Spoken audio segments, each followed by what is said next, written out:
নতুন বইয়ের গন্ধ আমাদের কার না ভালো লাগে, আবার পড়তে বসলে আমাদের খুব ঘুম পায়। এটার কারণ কি জানা আছে? হ্যাঁ, এটা সত্যি যে নতুন বইয়ের গন্ধ আমাদেরকে আকৃষ্ট করে, এটা অনেকটা নেশার মতো।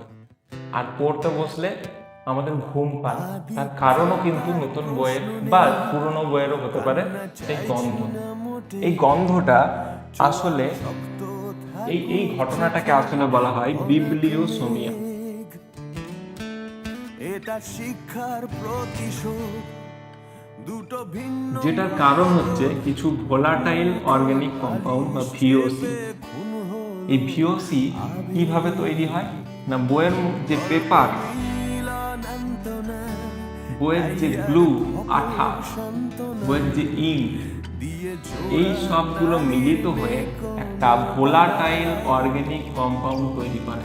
বদলানোর আগ্রহ নেই, তুমি থেকো তোমাতেই, যেটাই হচ্ছে এই সুমিষ্ট গন্ধের জন্য দায়ী। বোঝা গেছে?